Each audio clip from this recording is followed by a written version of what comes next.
Brady's doing all the things that he's presented with in high school. They just look a little different, right? So is he going to homecoming? Yes. Is he taking his date to dinner? No, because he's tube fed and he doesn't really find enjoyment in going to dinner. He has a girlfriend, and she's very understanding about that. You know, so dances are an example. He's doing the things that typical high school kids are doing.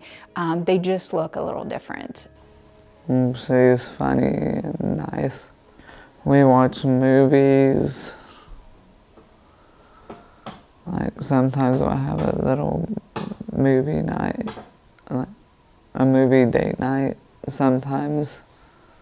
I mean, we love to have a lot of fun together, and you know, so I'm the one that will play video games with him, and Daddy loves to play any sport, basketball, football, or hockey on his PlayStation. So, you know, get to do that with him. Basketball, track, bowling, bocce ball, flag football. He's doing all the things that high school kids are doing. They just look different. I would say his number one strength, other than being super funny, is his social skills. Brady is 16 years old. He's very friendly. He's super likable. He has friends in the neighborhood. They know of his disability. They know that he's tube fed. There'll be days that I will look out the front door and Brady's hanging out with his friends on the front porch and they're waiting on him to get done eating, so that he's just tube feeding and they're just sitting around waiting on him.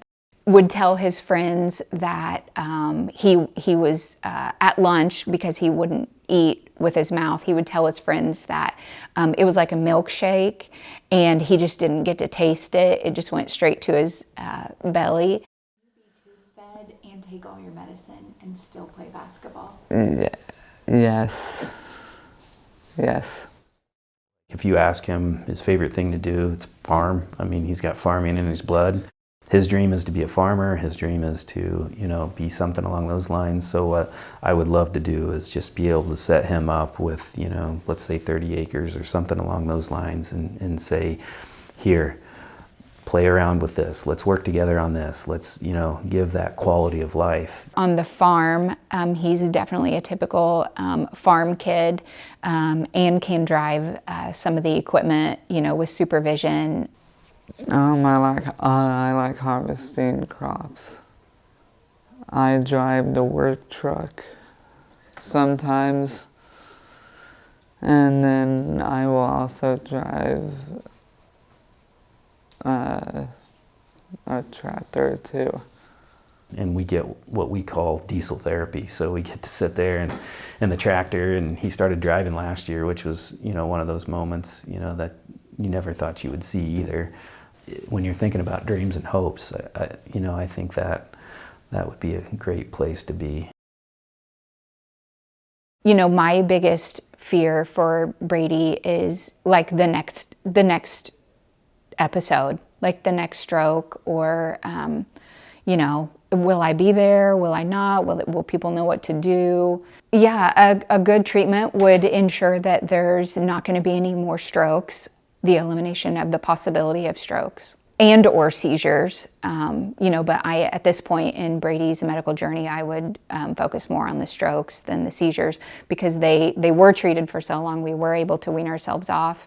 I don't know that fatigue is a big issue with Brady. He sure doesn't act like it. What I would love to see, and it looks like, this could be possible too, is not only we figure out how to make the mitochondria in his case more efficient, but also repair just some of his cognitive ability with, here's, Neuralinks or something along those lines where they're implanting, kind of that phone or something in, and that would get him to a place then where, driving would be possible or, reading would be possible. The Sterchi family in general is very open to clinical trials because we feel like without research, there's not going to be a cure. And we just really feel like someone out there has the cure in their back pocket. I know that there is someone. I just know, you know, that there's going to be enough research one day to cure this.